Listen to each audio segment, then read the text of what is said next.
सादर प्रणाम सभी लोगों को। जैसा कि मनीष सर ने कहा कि आप हमें जिम्मेदारी दे रहे हैं पटपटगंज की, तो सबसे पहले मैं आप लोगों से कह दूं कि आपने हमें टीवी वीडियो में बहुत देखा और सेलिब्रिटी के रूप में देखा। अब मैं आपका जनप्रतिनिधि हूँ, कोई सेलिब्रिटी नहीं हूँ।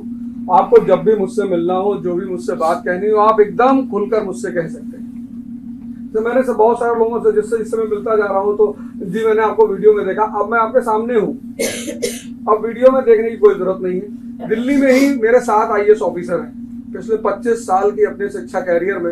मगर अगर सिर्फ IAS ऑफिसरों को देखूं तो मेरे पास हिंदुस्तान में 1300 IAS ऑफिसर हैं, मतलब सिर्फ IAS ऑफिसर। बाकी तो IRS और IPS इनकी तो मैंने कभी अपना वो गिनती ही नहीं की। और शिक्षा एक ऐसी चीज है जो किसी भी समाज, आप जब भी किसी समाज का इतिहास पढ़ेंगे तो आप आज ही देखिए दुनिया में जितने देश परेशान हैं उनकी शिक्षा व्यवस्था ही परेशान है। आप कोई ऐसा मुल्क नहीं पाएंगे जहां शिक्षा व्यवस्था अच्छी हो और मुल्क परेशान, तो संभावना ही नहीं है, क्योंकि शिक्षा का संबंध आदमी के मन से है। जानवर जो है वो ट्रेन किया जा सकता है, उसको शिक्षा नहीं दी जा सकती।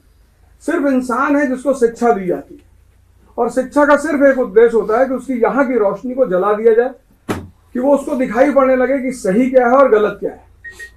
तो अगर हम इस कार्य को कर ले गए, जैसे कि 1947 में जब भारत पैदा हुआ तो सबने एक सपना देखा, और ऐसा नहीं कि ये देश पैदा हुआ तो ऐसे कोई देश नहीं था।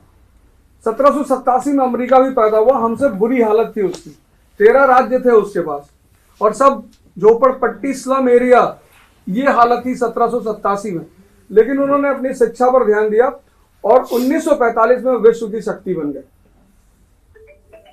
और राजनीति में जो है वो जनता ही राजा होती है। मैं तो आपका प्रतिनिधि हूं। हमारा जो संविधान है उसमें यही लिखा, जो प्रस्तावना है, जो पहला पेज है उसमें यही लिखा हुआ है, we the people of India solemnly resolve, हम भारत के लोग।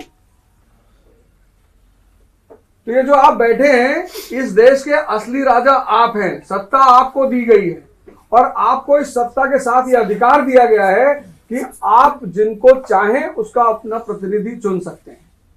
आप अभी मुझसे मिल रहे हैं, 1 दिन से 2 दिन से मिल रहे हैं, और आप मेरे बारे में बहुत कुछ सुनेंगे। सुनकर कोई राय मत बनाइएगा, मैं अच्छा हूं, बुरा हूं, आपके लायक हूं, नहीं हूं, या आप मुझसे मिलकर ही राय बनाइएगा। और अगर आपको लगेगा कि इस आदमी को विधानसभा में पहुंचाना चाहिए